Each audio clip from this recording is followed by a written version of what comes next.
This program contains true stories of rescues. All of the 911 calls you will hear are real. Whenever possible, the actual people involved have helped us reconstruct the events as they happened.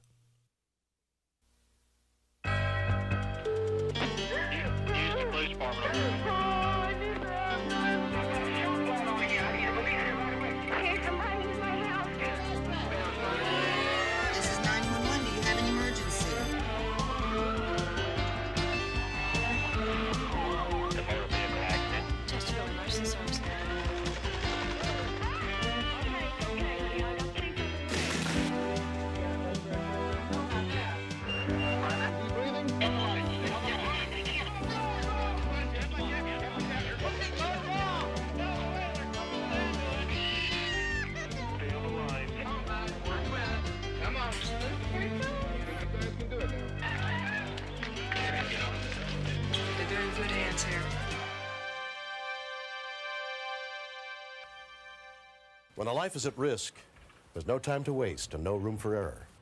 I'm William Shatner. Tonight on Rescue 911, true stories of caring people who open their hearts to those in need. We begin on August 18th, 1992, on the island of Maui, Hawaii. As Angela Campos was getting ready for work and her husband and 5-year-old daughter were setting off to spend the day together.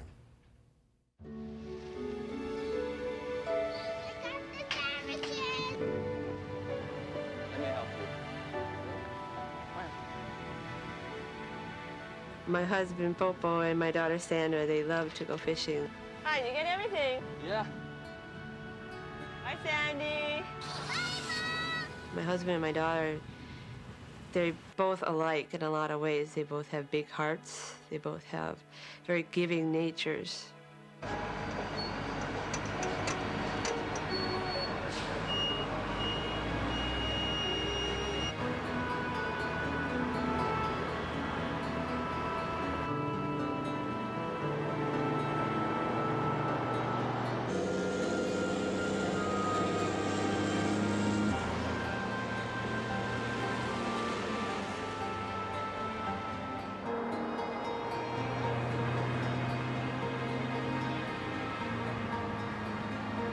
They're always joking with each other, clowning around.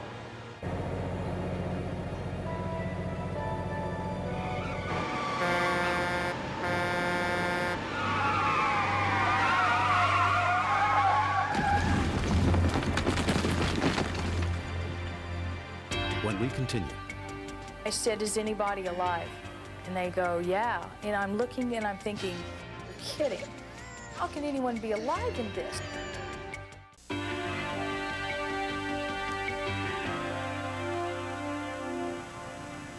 When a semi-tractor truck overturned onto a compact car, it crushed the vehicle and buried it under more than 20 tons of sand. Passing motorist J.R. Hawaii and a friend witnessed the accident and stopped to see if they could help.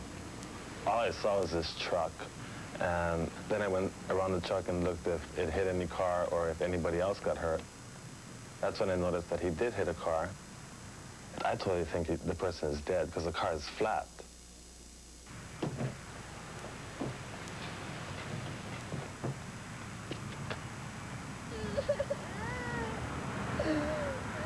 Chase, someone's alive! And I totally freaked out and started digging sand. Janet Bostic, who was 4 months pregnant, also pulled over to help.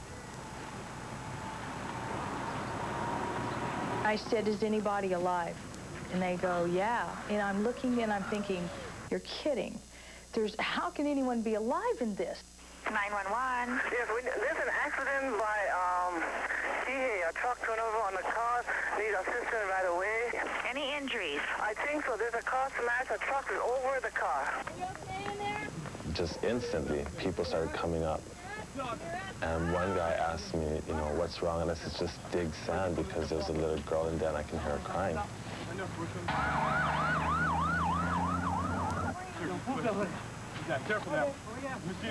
Now as I cleared away the sand, I could see that the windshield was smashed down on this little shoulder and the back of the head, and I could see long hair. Then all I could think of was, God, they can't breathe. What's the glass? And they're like, be careful, the glass. And I'm like thinking, if she doesn't get some air, she's going to die anyway. So I just grabbed the windshield, pulled it up. Good. Just stand away from here. Stand away, keep the door open. She's like a doll. You know, her one leg is bent back and the other leg's forward. The mirror is on her lap, and I just didn't think that she would be okay. Watch your butt. It's gonna be okay. And then we heard this man yelling out that he needed air. I totally freaked out. I was just worried, is he still intact? Is his body still one piece?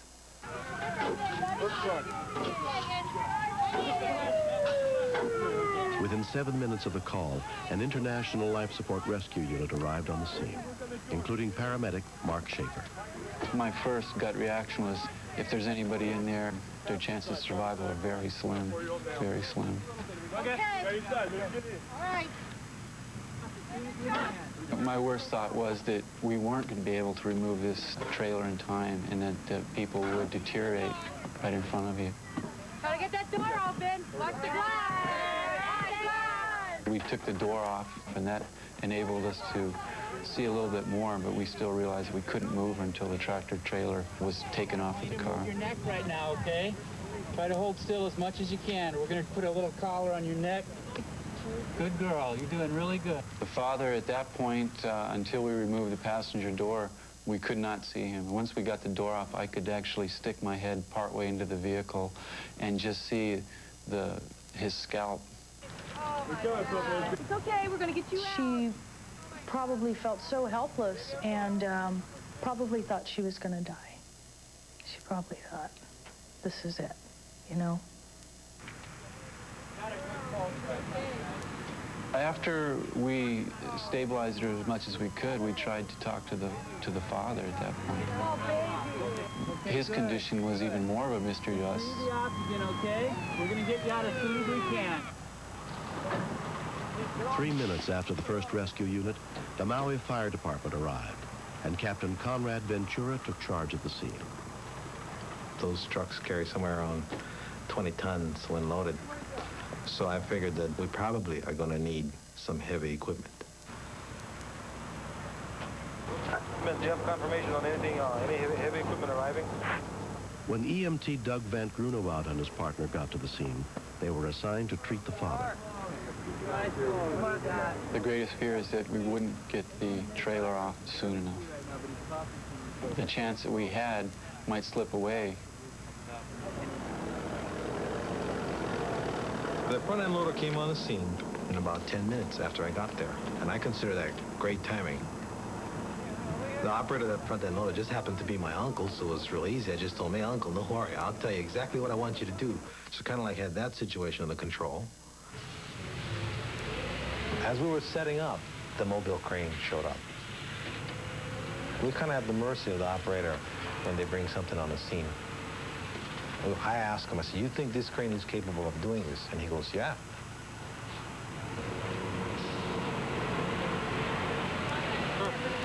But I was concerned for the cable, not knowing what condition that cable was in, how much stress it had been under.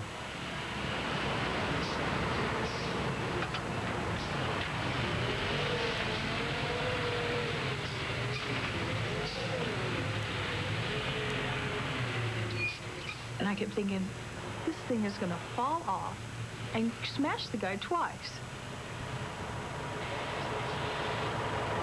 Okay, guys, we're ready to lift this thing up, so I want everybody back. Get all the stuff as far as we can back. Now wait till we get it off, and I tell you guys, you can go ahead back in.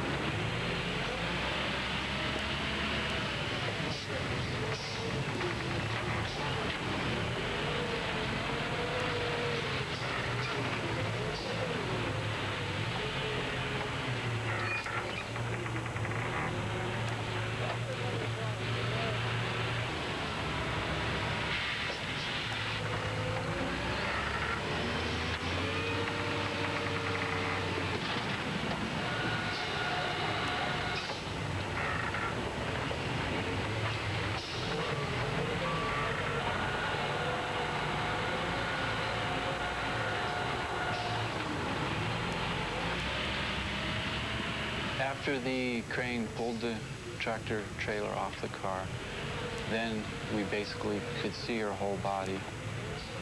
At that point, her leg, which I suspected was broken very badly, she straightened out on her own.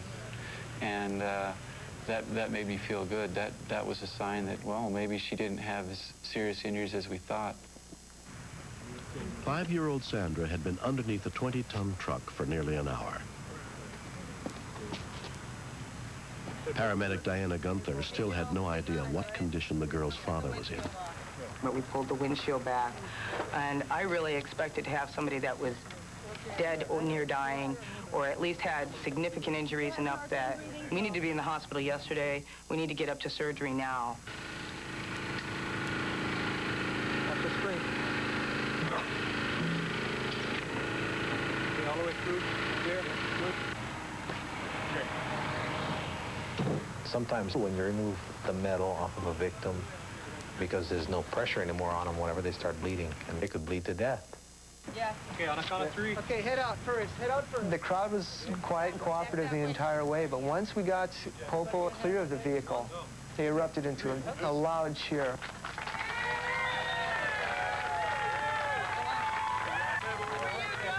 It was wonderful. It was a great feeling. It really was. Angela Campos had driven by the accident on her way to work, but had no idea that her husband and daughter were involved. I got into work late, and my boss is like right there. She goes, "Now, I don't want you to get excited, but Sandra and Popo have been in an accident." And right there, no matter how hard, I just lost it, because I knew that the accident had passed was them. And I felt kind of stupid, because I was going to go check and see.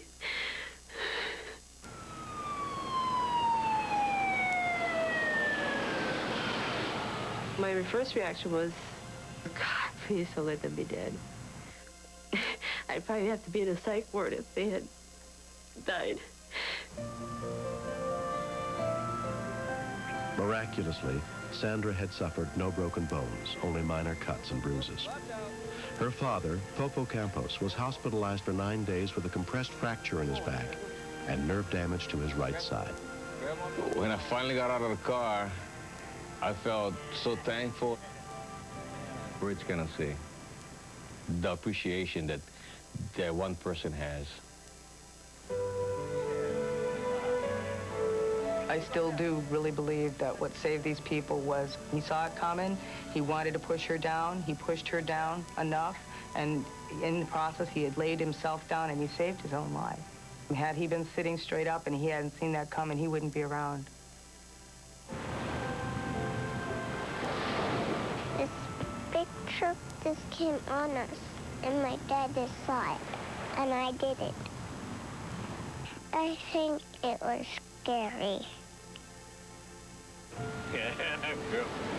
I am so grateful to those people who were there to just dig the sand out.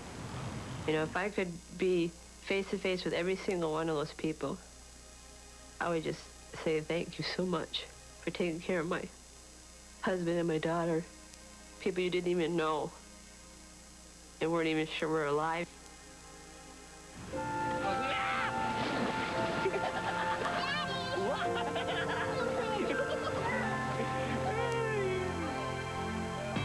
Next. The bank is being robbed.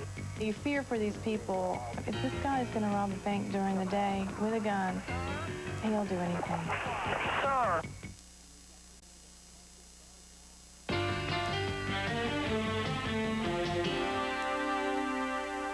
Oftentimes, in order to solve a crime, police rely on tips from the public. But on February 6, 1991, in Jacksonville, Florida, bank teller Brenda Morris discovered that some people will push the boundaries of safety to try to help police catch a criminal.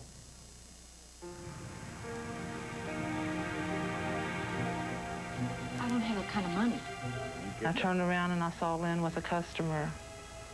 Lynn had just got there. She'd only been working with us for about a week. I'm going to shoot her. He made the remark to Lynn, that he wouldn't kill me, he would shoot me, so I would ask her, why did I let it happen? Don't look at me.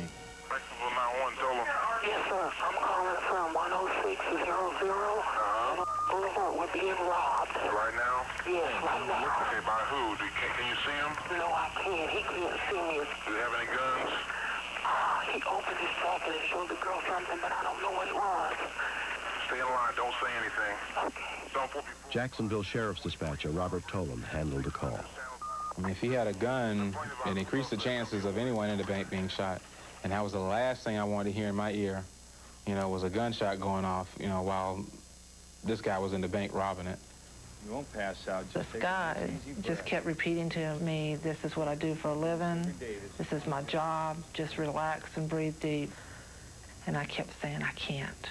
I can't. Andy Franklin happened to stop by the bank at the same time to cash a check.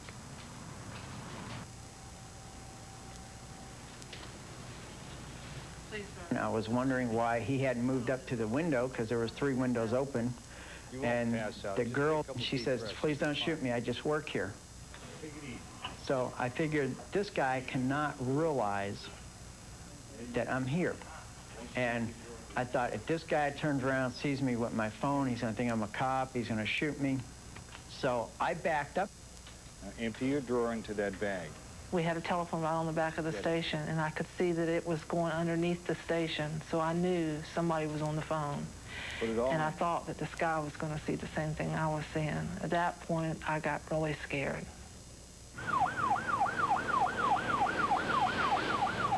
Thank you. Wayne Carter was making a deposit with the teller at the bank's drive-through window. And as I was leaving, she blew her breath into the mic, and she mouthed the words, "We're being robbed." She didn't want to let on to him that she had told me anything, and I didn't want to let on that she had. Hello? I'm still here. I'm not going to leave you. Yeah. Okay, don't argue. Yes, I'm at the bank on Santa Boulevard. I think it's being robbed. Hey, do you see anything going on? Do you see anybody in there? One of the girls at the bank here is with me. Dispatcher Heather Spearman took the second call. I was sitting next to Robert and knew that a bank was being robbed at that time. He was pretty wired. 911 McCree. I'm at a mobile phone. The bank at Hartley Road and Santa Boulevard is being robbed. I don't know if he's gone. I'm scared to look up. Okay, you don't have to look up if you're not scared. I want you to stay safe, okay? That's the most important thing. I'm still here. I'm not going to leave you. Okay, one of the girls at the bank here is with me. I told her, you can't go in the bank. And she says, well, I work here. And I says, well, I know, but you can't go in the bank. The bank is being robbed. Do you know if he's got a gun? He's coming out.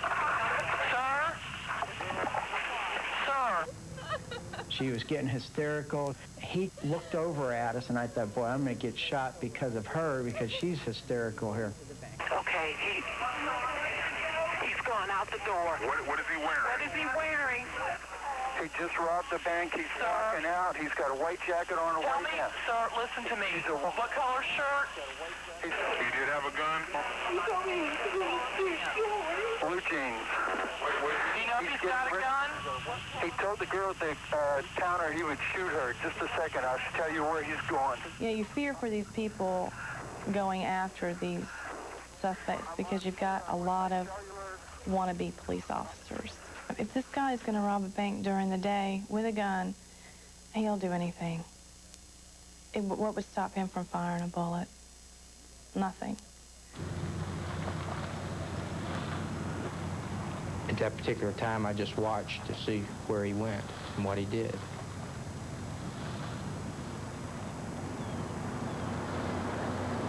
I was looking to see if he ran across the parking lot anyplace, and I didn't see anyone.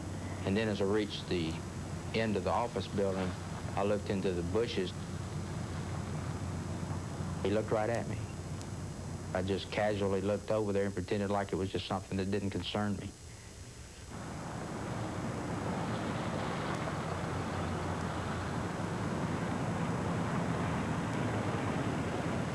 Where is he going now? Follow him. He's going across the parking lot. I'll follow him. Sir! Your adrenaline's going 100 miles an hour, and you're trying to figure out what's going on. Sir! Yes. Where is he now? He's going across the parking lot. He's getting into a car. I'm afraid for this guy because he's out in full plain view. If he can see this guy, obviously this guy can see him talking on a phone. I've called in a robbery operator. I'm following You're following the suspect? Following suspect. He's in a blue, and he's getting in. He's fixing to leave. He has on a what? Blue what? He's in a blue what? Blue Oldsmobile, it looks like, with a white top. You got a tag number? I can't see him. I don't have any weapon or anything. Okay, where did it happen at? Where did this... He's pulling out beside me now. I'll try to get the tag number as he goes by. Just a second, sir. Where did it Hold happen? on a minute. Okay. It's a Mississippi tag. 1A is an apple in V 591. 591. He's pulling out towards San Jose Boulevard from the shopping center. Okay, just one second. That's Mississippi tag? Yes, the Mississippi tag. Sir. See anything else? Okay, the hat and the jacket are here. Which way is he going? He's still in the shopping center. If you can get a policeman in here, I've got him. Sir. But I don't have anything to stop him with. Stay on the line and be very quiet. Okay?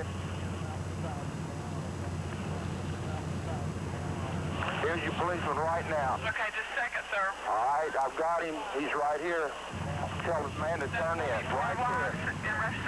Right here. Hey! San Jose. Complainant is holding the suspect. He's in a blue Oldsmobile with a white top. He's got him. He's got him.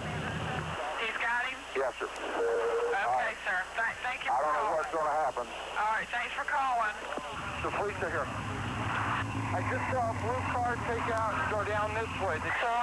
He dropped the hat. Sir? Are the police there with you? Police are here with me. Okay, thank you. Okay. Bye-bye. Among the officers who responded was Sheriff's Deputy Henry Skinner. He made like he was getting off as a regular stop, and I got the microphone, PA mic, in my hand to tell him to put his hands on the windshield, and I never got it out.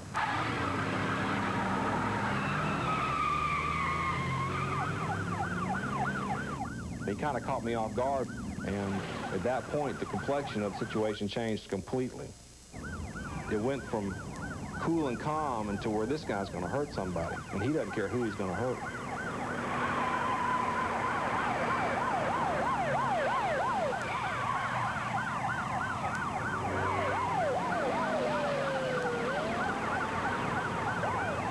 Motorcycle officer Tom Buck joined the chase.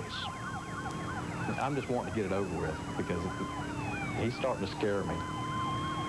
He starts fumbling around under the seat. And I know from my experience that at 100 miles an hour, he's not looking for his driver's license and his vehicle registration. So I made a decision at that time that I was going to shoot.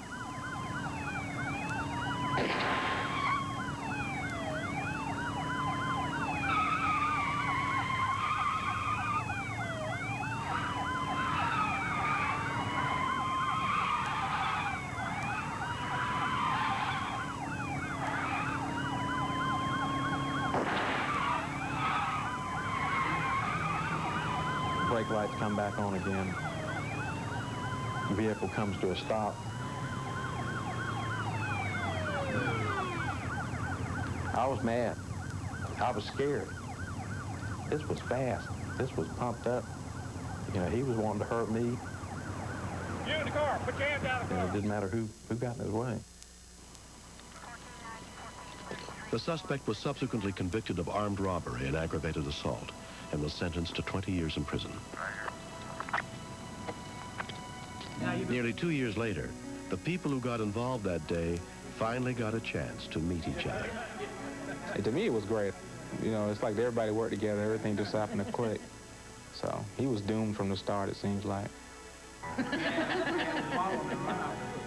Don't put yourself in danger.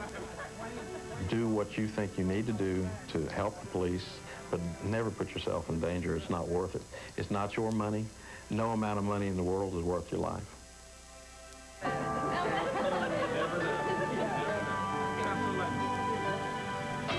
Next. We need to get him cooled down because he was over 106 degrees Fahrenheit. The next thing that went was his heart.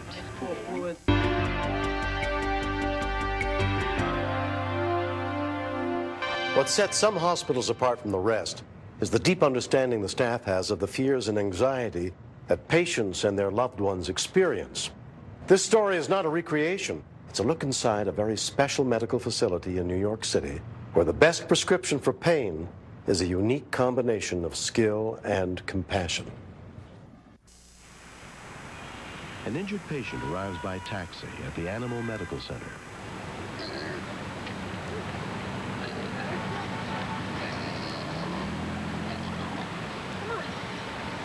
Come here, Ned.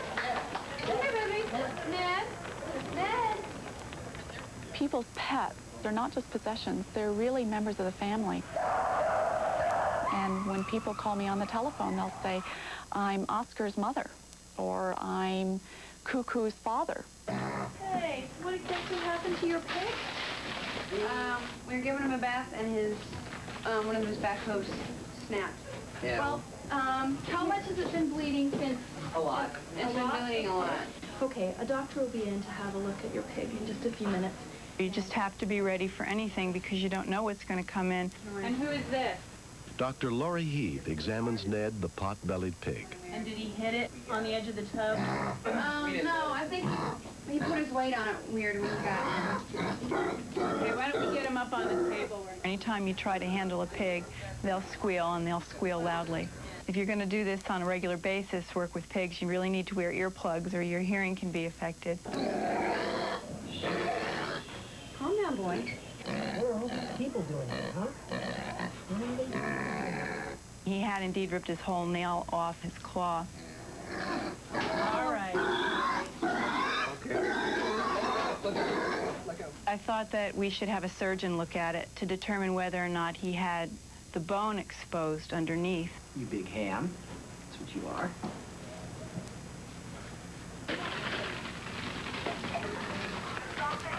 When I saw Ned coming down the corridor, someone tempting him to walk down with party mix, I knew he was going to be difficult to handle.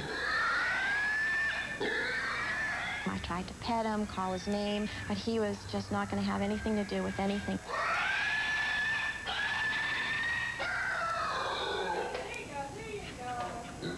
Hi, Ned.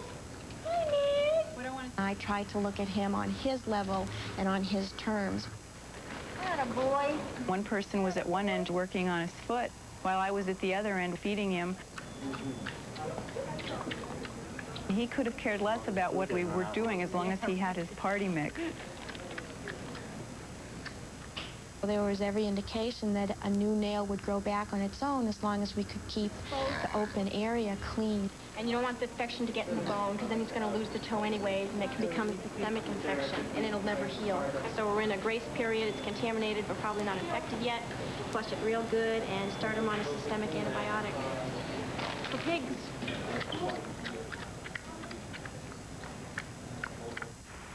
When Chloe, a 9-month-old Bichon Frise who ingested some poison, is brought in, Director of Counseling, Susan Cohen, goes to speak with her owner.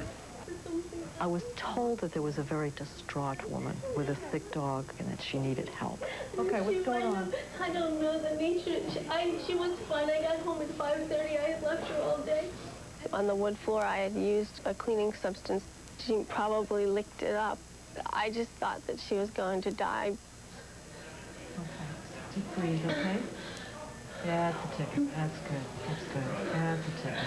The doctor's here. She's going to say, what's your dog's name? Chloe. Chloe. Hey, Chloe. Hey, sweet thing. It's, of course, human nature to be upset when somebody you love appears to be getting sick and maybe dying, or has maybe consumed poison. I mean, all of us would be upset. Her mouth was all, her tongue was all white. Uh-huh.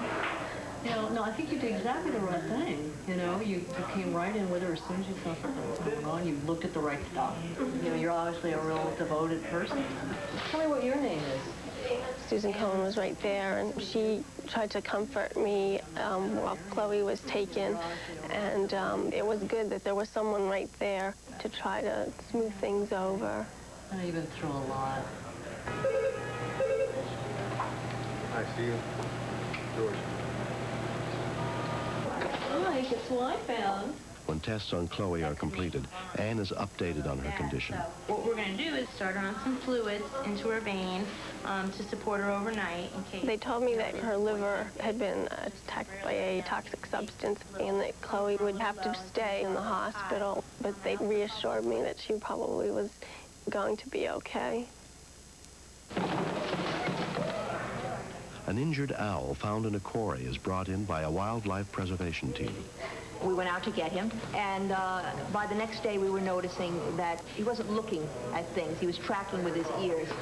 So we brought him to a veterinarian, and they established that he had cataracts. Ophthalmologist Susan Kirshner examines the owl to determine the extent of eye damage. All right, little guy. Birds are very, very prone to damage to the retina part of the eye. The only way that I could see his retinas was to do an ultrasound of his eyes. See, that space is not supposed to be there, and I'm concerned that that may be, at least in this eye, a detached retina. So let's do the other eye. Okay, sweetie. The left eye had one small part of the retina that looked as if it was still intact. So I thought that with a little luck, we might be able to restore at least partial vision to one eye. I'm very happy that they had found Bartimaeus because his chances for living in that quarry would have been nothing. Within 2 hours of being brought in, Ned the pig is ready to go home. We flushed it with an antiseptic solution and put a bandage around it. He should come back tomorrow for a 24-hour recheck and let us evaluate it at that time. It pretty much stopped bleeding, and I don't think you'll have a problem with it. Okay. Well, I'm sure you guys will probably order lots of party mix now. In case we have any more pigs coming. Some days are very sad, and you're on an emotional roller coaster constantly. So when something nice happens or something funny and comic, it's always nice, especially when it turns out so well. Goodbye. Bye, Ned. See you tomorrow. Bye-bye. Okay. Bye. Arnold, a 5-year-old English bulldog, is rushed into the emergency room. He was having so much difficulty breathing, and he was starting to turn a little blue. Dr. Laurie Gordon is in charge of his care. He collapsed just as we got him back to the prep room. Somebody getting a mask? Is he breathing at all? Let's get him intubated. Got me a line, laryngoscope. Okay, you got it in? Yeah, it's in. Let's get some nice cool fluids. Let's get a bag of... We need to get him cooled down because he was over 106 degrees Fahrenheit. Can you get a bowl of cold water while you look at that? Can I have another bag of fluids, please? Despite our getting oxygen into him as soon as possible, the next thing that went was his heart. We tried cardiac resuscitation to try to start the heart again.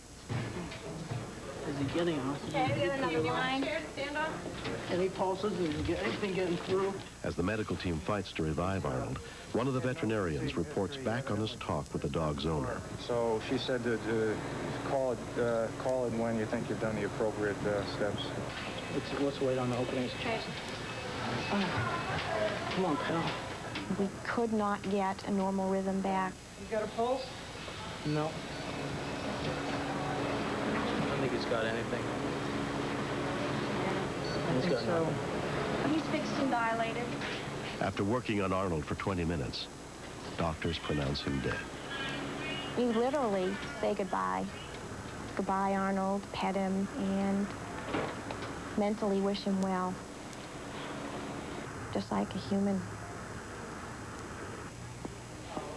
No one likes to lose a patient. It's not, I'm afraid, Miss Tate. What? I'm afraid we He's couldn't. dead? He's dead. He died? He's died, yeah. It's not just the animal, it's the person who owns them, too. There's a lot of emotion involved. In the car, I started to breathe real quick. He's dead. These are best friends. These are creatures who give love back unconditionally. They're always there to love you. It won't be too tough for us to know whether he can see better. Dr. Kirshner performs the delicate eye surgery on Bartimaeus the owl. This bird has had some trauma to the inside of the eye, so that there are a lot more little rips and tears than usual, so I'm going to have to kind of work around those. It was a long surgery because he had some other damage in his eye that we had to take care of. Birds have very different cataract in texture, like curdled milk, and it makes it a little bit more difficult than it would be in another species. We were just going for that small chance that we could give him a little bit of sight. Even if he is not able to see well enough to go completely free, I'm at least optimistic that he will see light and dark, and will be able to see the sun, and we'll basically just follow him from here. He's hanging in there. He's a good, strong bird. Hello? Hi, Barbara? Yes. Down the hall, Susan calls Barbara Tate to comfort her on the loss of her bulldog, Arnold. Yeah, I heard about Arnold, and I just called to see how you're doing. Yeah, I am doing okay. I'm, depressed. Depressed, yeah. Depressed, yeah. I found that What Barbara needed was to talk in great detail about what happened.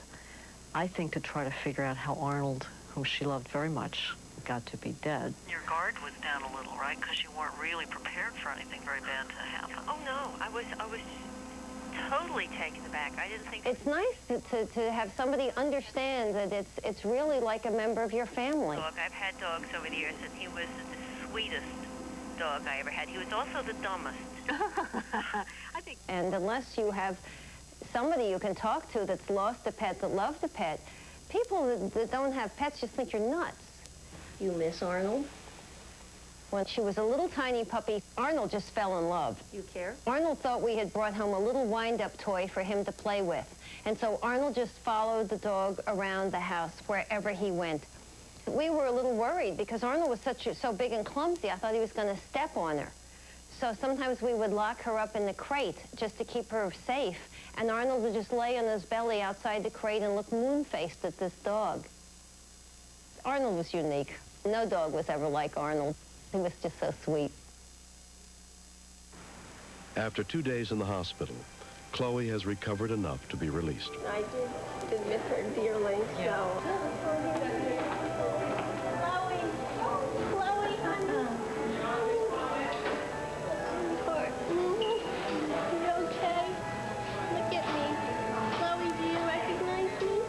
I've grown very, very attached to her. She's like a child. She relies on me for everything, so you feel very needed. Yeah, you're wagging your tail. Give me a kiss. I'm fortunate to have the animal hospital in New York City.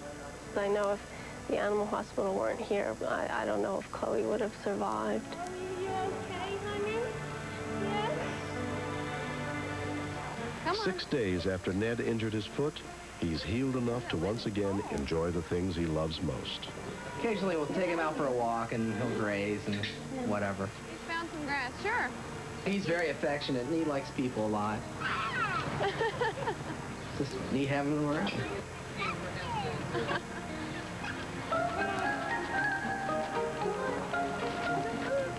He's always getting in stuff, and always has to be on my lap if I'm sitting down.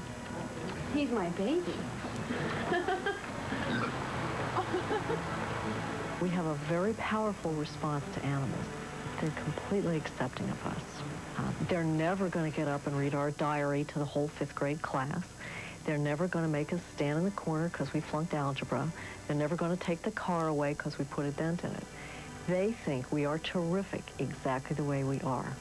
And I wish I had $1 for every person who sat across from me and said, this is the only person in my whole life who has ever really loved me just the way I am.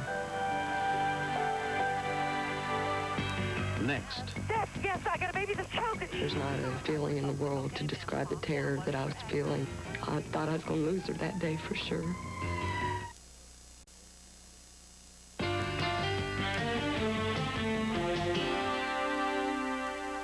Most of us would do anything to protect the people we care about most. But on the afternoon of June 5th, 1992, at her home in Indianapolis, Indiana, Lisa Smith found out that love is not always enough to keep them safe.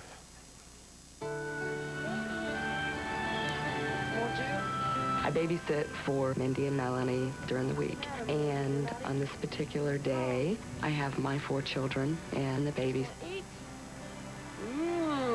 After they got done with lunch, I brought the 2 babies in the house and sent the older kids on out to play. Who's that? Yeah. Uh-huh. To Grover. Where? I don't see no dog. Mindy said that she had to potty. You gotta go potty? We started potty training about 2 or 3 months. And as a reward, I always, gave Mindy a sucker. Good girl. Look what you get for going on the potty. Yeah, sucker. Get Sissy one. Good. Here, sit down here. You sit real good, Tori. Yeah. Very good, Cindy.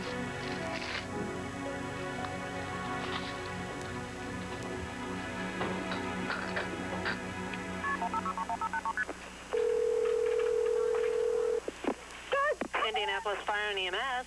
Yes, I got a baby that's choking. She's choking on a sucker. Okay, ma'am, calm down. What is your address? 308 North. Is that a house or an apartment? It's a double. It's a double? Yes. Okay, is the baby still conscious? Yes, she's choking. She's choking. Okay, ma'am. Okay, hold on the phone. I'm going to dispatch somebody. Carol Wash had been an Indianapolis Fire EMS dispatcher for 3 years.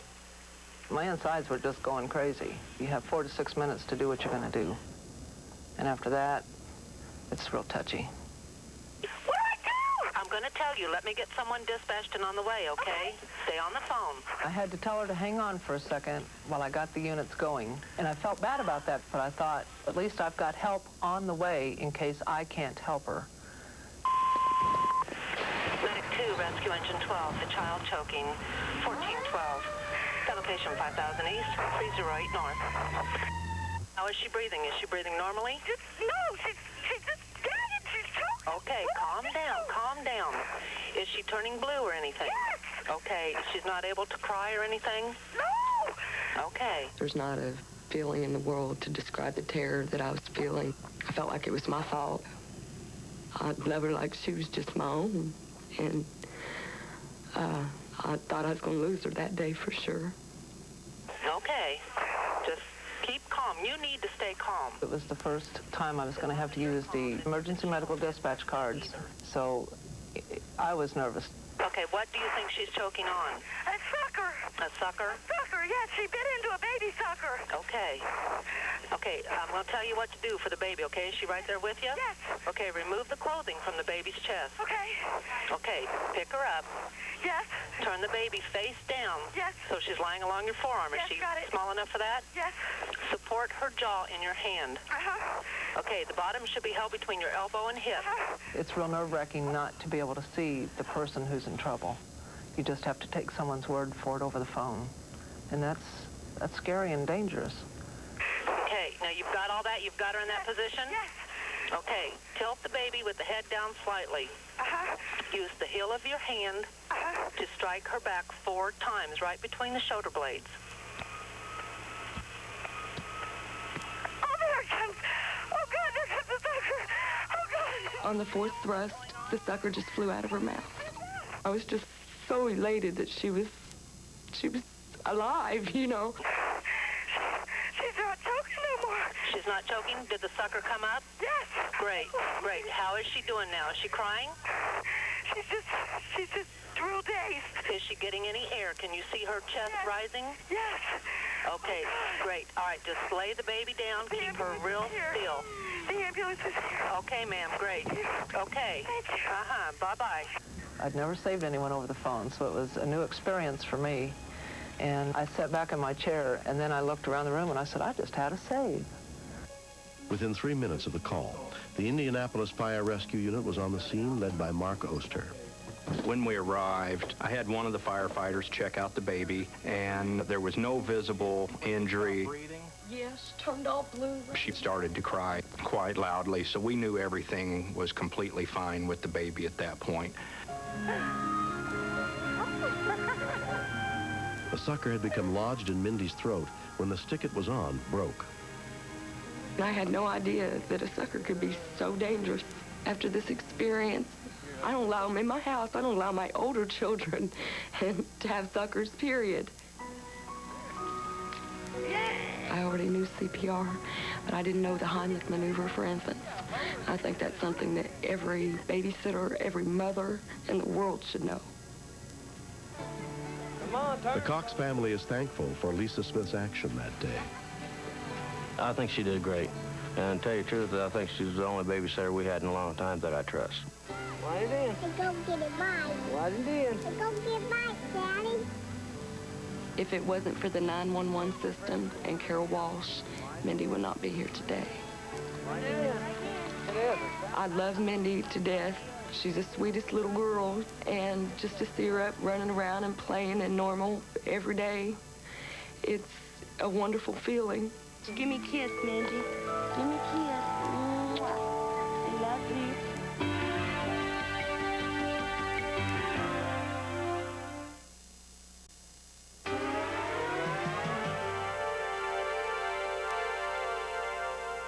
Is the baby breathing? In many communities, emergency dispatchers are not trained or even legally allowed to give first aid instructions.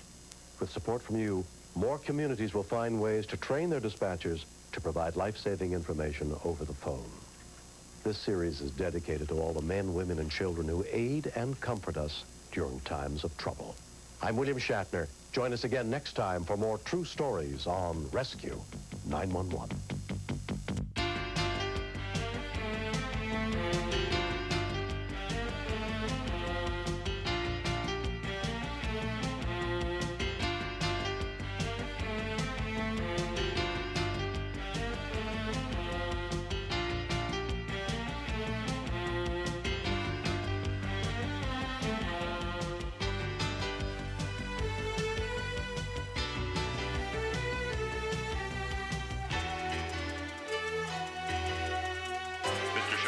Step out of the car, please.